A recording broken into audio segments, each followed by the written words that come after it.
the co-founder of the Isle of Wight Festival, Ray Falk, has said it grieves him that festivals now are not as political as they were in the late 1960s and early 1970s.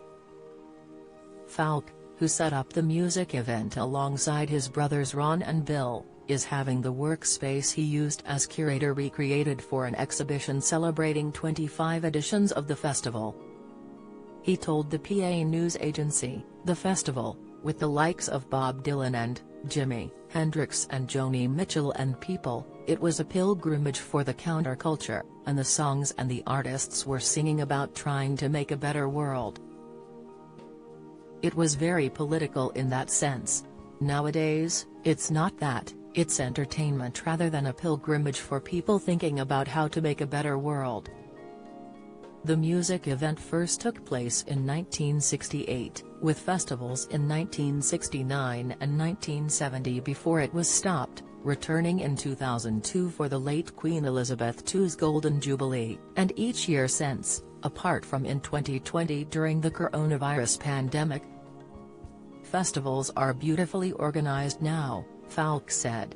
"I mean, our thing was fairly well organized in many ways, but it wasn't anything like a festival today in terms of the range of facilities and things going on and great organization. I'm certain they're better in that respect, but in another way, it grieves me that young people are not out there seeking a better world in the way that we were.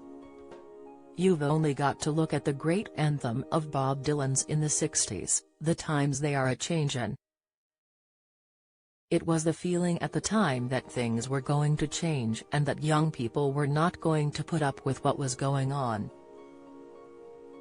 You had the war in Vietnam going on, you had the anti-nuclear movement, the CND, Campaign for Nuclear Disarmament, which I've been a part of, and all of those sort of things were really important then.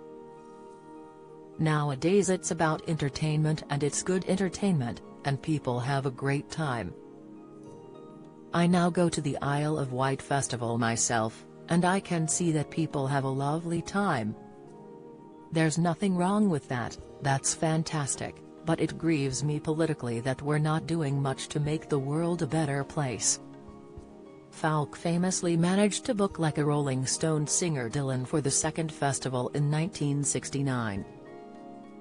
He said, "Without Bob Dylan coming to the '69 festival there would have been no further Isle of Wight festivals, and none of this would have taken place. It would be like getting Taylor Swift suddenly arriving at some obscure festival that the whole world beats a path to the door to get tickets. So that's the equivalent, the nearest equivalent you could find. I mean, the biggest star in the world decided to come to the Isle of Wight. And for us, we were very young, in our early 20s, and it was like winning the lottery to get Bob Dylan to perform.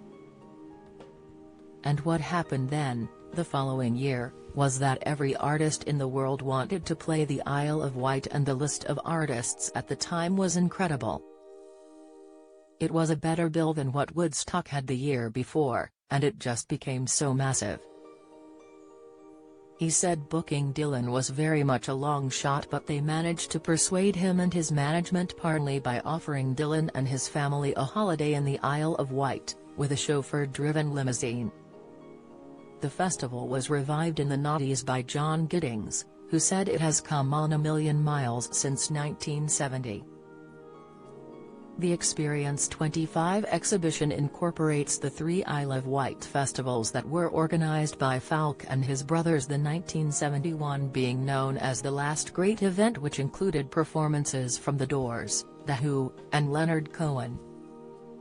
It also displays archive items from the festivals that have taken place since 2002, with performances from the Rolling Stones and Amy Winehouse, 2007, Fleetwood Mac, 2015, the Red Hot Chili Peppers, 2014, and Bruce Springsteen, 2012.